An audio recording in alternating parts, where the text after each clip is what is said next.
논어 강독 32번째 시간으로 오늘은 공야장, 새로 읽는 공야장을 보도록 하겠습니다. 공야장은 모두 27장인데 그 대부분이 다 인물에 대한 평가입니다. 그냥 단순히 인물에 대한 평가하면 그냥 쑥쑥 읽고 지나갈 텐데 이게 이제 간단치 않은 문제들이 여기 끼어 있단 말이에요. 인물에 대한 평가에 그치지 않고 사람을 판단하는 분별력에 대한 문제, 그리고 이게 뒤에 가면 한나라 때의 영향이 굉장히 커서 이 부분을 잘 보면 후대에 그 인물을 어떻게 볼 것이냐. 동양에서는 그 전통적으로 사람이 죽고 나면 관을 덮고 나서 평가를 내린다 하는 그 전통이 있는데, 그 전통이 이제 여기서 시작되거든요. 공자가 앞에 그 관중에서 보았듯이 그 사람을 평가하는 문제에서 아주 날카로운 부분이 있습니다. 그 부분을 알아보는, 배울 만한 점이 있으니까 중요한, 그런 의미의 중요한 장이라고 볼 수가 있겠죠. 여기에 등장인물이 이제 자공이 굉장히 많이 나와요. 그래서 이제 그 후학들은 이거 아마 자공의 제자들이 기록한 게 아니냐라고 얘기를 하는 사람들도 있는데, 꼭 그렇지만은 않다는 느낌이 들 때가 있어요. 그거는 그때그때 가서 보도록 하고 본문으로 한번 들어가 보도록 하겠습니다.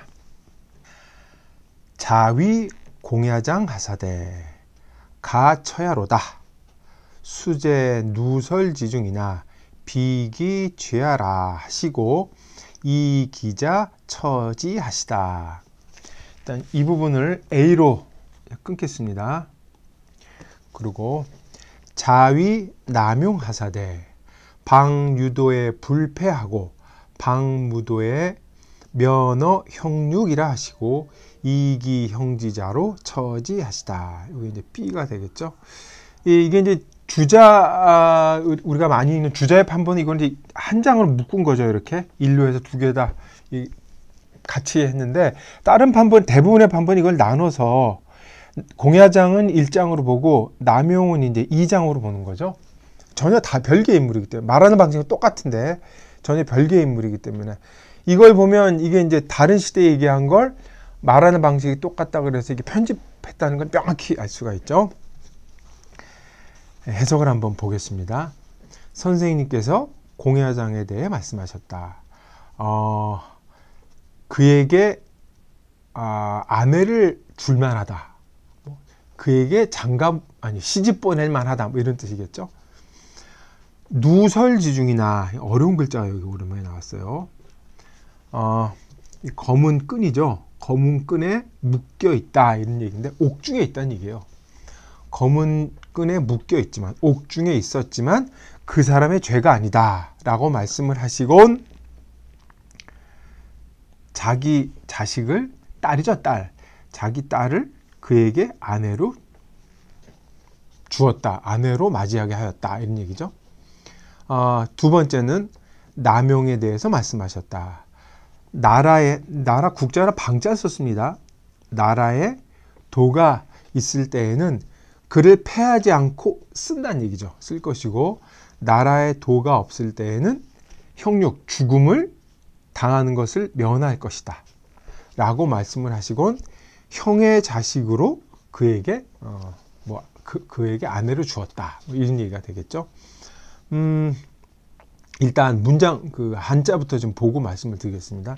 이때 위자는 그 사람을 앞에 두고 직접 그 사람한테 얘기하는 게 아니라 누구에 대해서 평하며 얘기하다라는 뜻이에요. 공야장이 앞에 없는 거죠. 공야장에 대해서 평소에 품명을 알고 계셨다가 이렇게 말씀을 드리는 거죠. 공야가 성이고 이 장이 이름이죠. 천이 동사로 쓰였고, 누설은 검은 끈에다가 이게 묶을 설자거든요. 검은 끈에 묶인 가운데 있었지만, 오랏줄에 묶는다 그러죠. 우리 옥에 있었다는 얘기고, 그의 죄가 아니다. 여기 이제 자식으로 처지하고 형지자라고 그랬단 말이에요. 딸을 보낸 거고, 형의 딸을, 자기 조카죠, 보낸 거죠. 여기서 자는 자식이란 뜻인데 남녀 통칭입니다. 남자한테 쓸 수도 있고 여자한테 쓸 수 있는 통칭이에요. 두루두루 보이는 말입니다. 그래서 여기 자를 쓴 거죠. 공야장 이제 A를 먼저 보도록 할게요. 공야장이 누구인가에 대해서 이제 말이 많죠. 노나라 사람이라는 것만 알려져 있고 아마 공자의 제자일 것이다 라는 설이 있는데 이 사람이 딴 데는 안 보인단 말이에요. 근데 중요한 건 여기서 얘기하는 게 옥중에 갇혔는데 그 사람이 죄가 아니다 하고 얘기를 했는데 왜 옥중에 갇혀 있는지 지금 얘기가 안 나오고 있어요. 이게 되게 재밌는 겁니다. 그래서 이 후대 주석을 보면 공야장이라는 사람이 왜 옥에 갇혔는가에 대해서 얘기하는 게 있는데 이 공야장이 재미있게도 짐승의 말을 알아듣는 사람이에요. 짐승의 말을 알아듣고 이제 살인자, 죽은 사람의 시체를 알려주었다가 이제 살인자로 몰려서 옥에 갇혔다라는 게 나온단 말이에요. 이제 사람들이 이상한 얘기 아닙니까? 사람이 새소리를 알아듣다니. 여기서 중요한 건 새소리를 알아들었다가 아니라 왜 옥에 갇혔는지 그 틈이 있단 말이에요. 지금 이 서사에 그 틈을 그렇게 메꾼 거죠. 공야장이 왜 거기 옥에 갇혔을까라는 호기심을 분명히 갖는데 그 호기심을 푸는 방식이 이제 금수 얘기를 했다는 거죠. 왜 이런 말씀을 드리냐면, 그러니까 고대 동양에서 동양 가릴 건 없겠지만 이야기가 탄생되는 방식, 이야기가 생산되는 방식이 여기에 바로 어떤 그 중요한 암시가 있다는 거죠. 사람들의 호기심이 발견이 되고 그 호기심이 발견된 걸 어떤 식으로든 메꾸는 것. 이게 이제 픽션, 이야기가 이제 탄생하는 방식이 이때부터 벌써 생겨났다는 게 아주 흥미롭습니다. 그 공야장에서 이제 공자의 평을 보고 얘기를 우리가 해야 될 텐데, 공자가 사람을 보는 분별력이 아주 흥미롭죠. 요즘 말로 이게 전과자 아닙니까? 전과자. 근데 공자는 자기 딸을 주었단 말이죠. 육아에서는 사람이 그러니까 곤경에 처하는 방식이 두 가지. 곤경에 처하는 걸 크게 나눌 때 이렇게 얘기를 하죠. 자신의 도덕적 실패로 인해서 치욕을 당하는 경우가 있어요. 옥에 갇힌다니까 당연히 이제 치욕당한 거죠. 자신의 실패로 인한 경우가 있고, 또 하나는 환경의 힘 때문에 어쩔 수 없이 처하게 되는 치욕이 있죠. 근데 이건 둘은 완전히 다르다는 거예요. 똑같이 곤경에 처하지만 당연히 그 공자는 후자를 높이 평가한 거죠. 환경에 의해서 어쩔 수 없이 치욕을 당하게 되지만 그럴 경우에는 그 사람을 나쁜 사람이라고 낙인을 찍지 않는 거죠. 누구도 그 범할 수 없는 그 사람만의 성실성을 인정을 한다는 거예요. 이 영향력이 후대에 엄청납니다. 그러니까 그 후대 신하들이 임금한테 간언을 하는 게 이런 예로 볼 수가 있는데, 그 공야장이 바로 여기서 그 첫 번째 전례를 세운 거라고 볼 수가 있는 거겠죠. 남용의 경우는, 남용은 지금 성만 떡 나와 있죠. 남용이라는 성이 그 고대 문서에 지금 보여요. 그러니까 누군지 확정을 해줘야 되죠. 남용도라고 보는 설이 있고, 또 하나는 맹씨, 일종인 남궁괄이라고 하는 경우도 있는데 어떤지 잘 모르겠어요. 근데 이 사람이 선진편에도 뒤에 보면 또 나옵니다. 선진편에 보면 그때 이제 시경의 말 조심하라는 시구를 참 외워서 공자가 훌륭하다고 칭찬을 하는데, 남용을 공자가 이렇게 칭찬한 이유가 뭐냐? 아마 말 조심을 해서 삼가하는 것 때문에.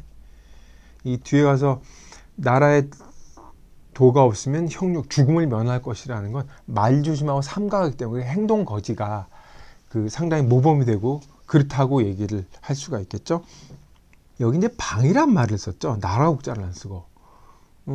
이때 방이라는 것은 지금 우리 근대 민족주의 국가랑 완전히 다른 개념으로, 그때는 여러 국가를 돌아다닐 수 있어서 고정된 한 나라가 아니라 여러 나라 돌아다닐 수 있기 때문에 방을 쓴 겁니다.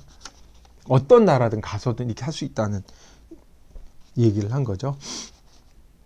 이 전체를 일개장으로 묶었을 때 볼 게 이제 두 가지, 그러니까 주의를 해야 될 것 같은데, 첫째는 이게 공자의 가정사가 지금 최초로 언급이 됐어요.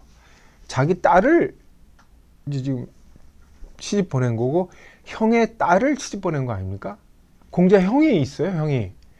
공자 형제 맹피라고 하는 사람이 있는데, 아버지의 첩이죠. 아버지가 이제 공자 어머니를 얻기 전에 첩을 얻고서 이제 아들을 낳는데 아들이 몸이 불편했죠.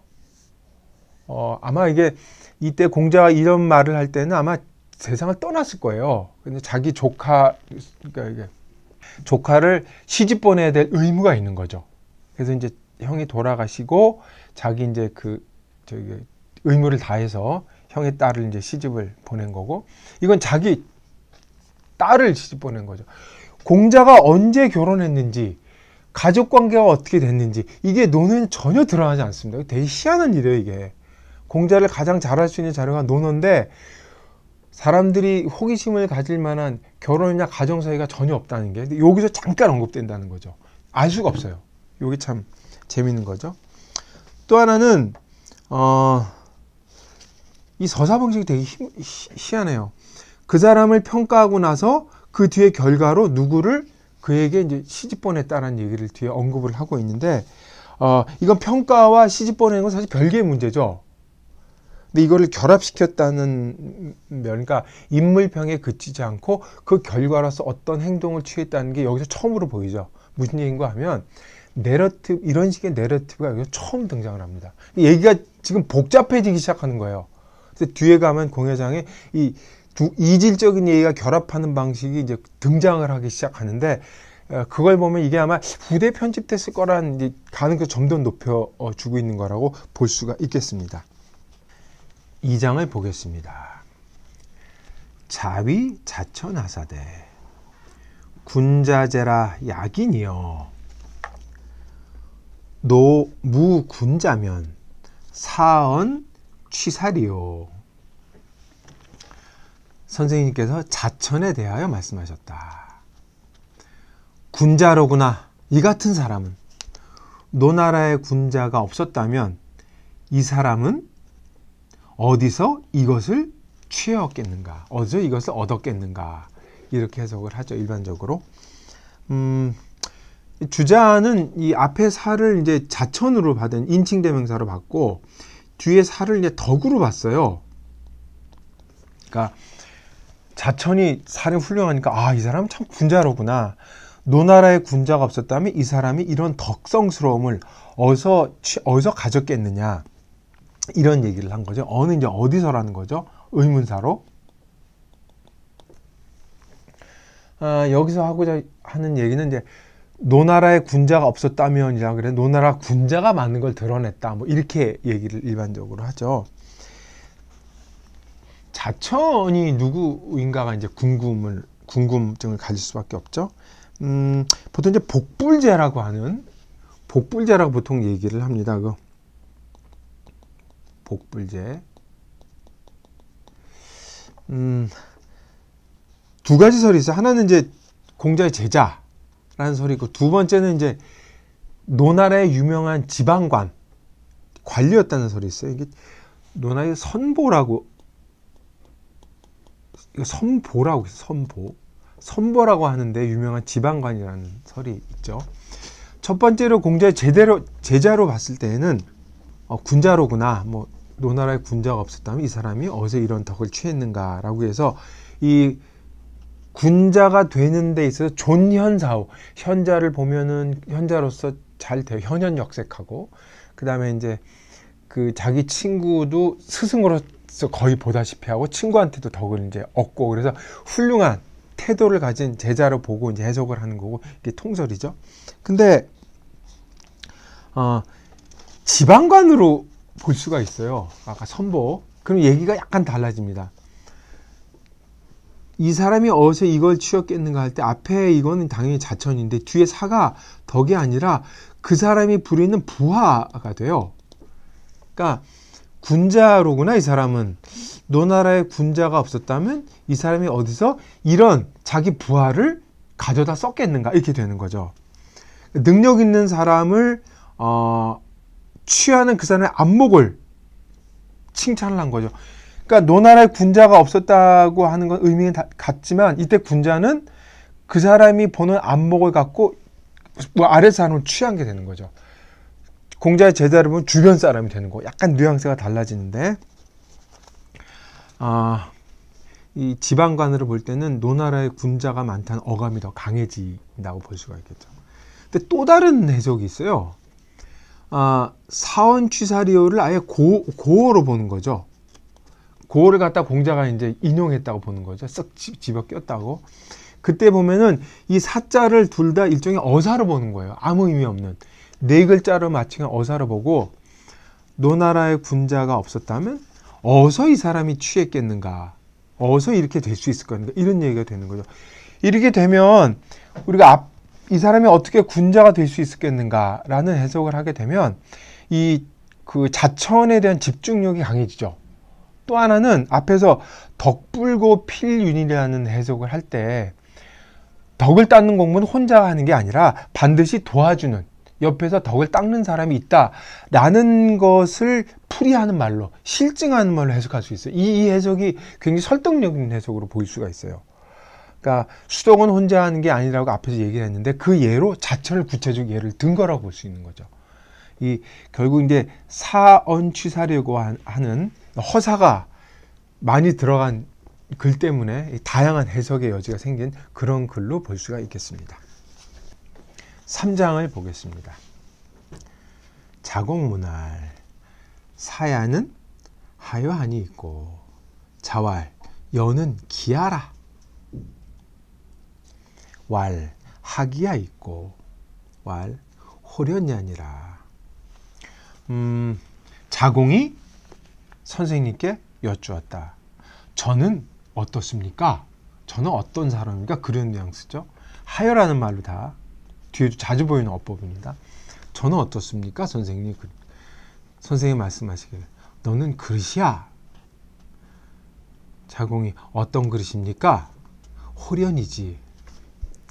참 난감한 지금 선문답을 하고 있는 것 같은데, 여기서 주목해야 되는 게 야자가 다 쓰였어요. 지금 문장 굉장히 짧은 문장인데, 뭐 겨우 20자가 될까 말까 한 문장인데 야자가 4번이나 쓰였어요. 빈도가 제일 높죠.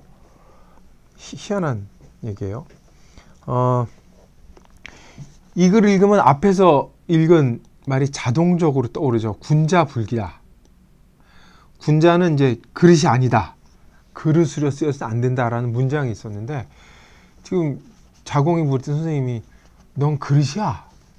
군자불기란 말을 염두에 두고 있으면 이거 자공을, 그러니까 그릇으로 본 거니까, 이 군자가 아직 뭐 군자라고 인정을 할 리는 없겠지만 지금 낮춰보는 걸로 읽을 수가 있어요. 그러니까 자공이 근데 참 이게 훌륭하죠. 저 같으면 그릇이야 그러면 삐져갖고 그랬을 텐데, 어떤 그릇입니까? 라고 이제 자공이 묻는단 말이에요. 그러니까 호련이다 라고 대답을 하죠. 이제 제기죠. 제사에 쓰는 제기에 서직이라는 이제 곡식을 담는 그릇이라고 이제 주석에 붙이는데, 이게 이제 구수록변이 붙었죠. 이게 훌륭한 그릇이라는 얘기죠. 그 군자불기를 연상하는 건 이제 이걸 읽는 사람은 당연히 나오는 반응이라서 많은 학자들이 이제 이걸 자공을 평가하는 발언으로 읽죠. 근데 이제 자공이 하기야 라고 이제 실망하지 않고 꿋꿋하게 질문을 하니까 공자가 이제 실망시키지 않으라고 제기에 비유했다 라고 하는 거죠. 이게 지금 재정일체 시대이기 때문에 제기가 얼마나 중요하냐. 그러니까 너는 굉장한 그릇이지만 특별한 그릇이다. 뭐 이렇게 읽는 거죠. 근데 논어를 전체를 읽어보면 자공이 이렇게 만만한 인물이 아니냐면 굉장한 사람이란 말이에요. 공자가 세상을 떠나고 이제 제자들이 3년상을 치르는데 자공이 혼자 남아서 6년상을 치르죠. 이 3년상을 치르고 이 제자들하고 헤어질 때 그 장면을 맹자가 감동적으로 픽션화해서 보여주죠. 서로 자꾸 울면서 헤어졌다는.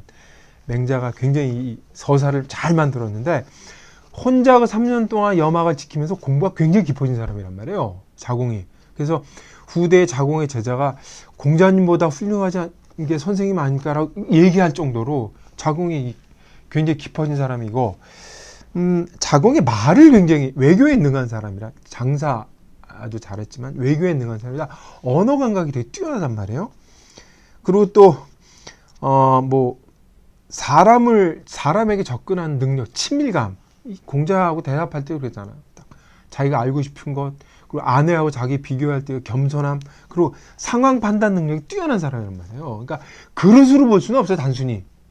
그러니까 여기서 공자는 그 분자불기라고 전혀 그거랑은 별개의 의미로 그 제사에 쓰이는 그릇처럼 너는 이게 공식적인 큰 제사에 쓰이는 그릇이란 말이에요. 보통 그릇이 아니고 제사에 쓰이는 그릇처럼 너는 공직을 맡을 수 있는 훌륭한 자질을 갖고 있다라는 뉘앙스로 읽어야 아마 이게 아마 제대로 자공이라는 평가랑 어울릴 수 있을 것 같습니다.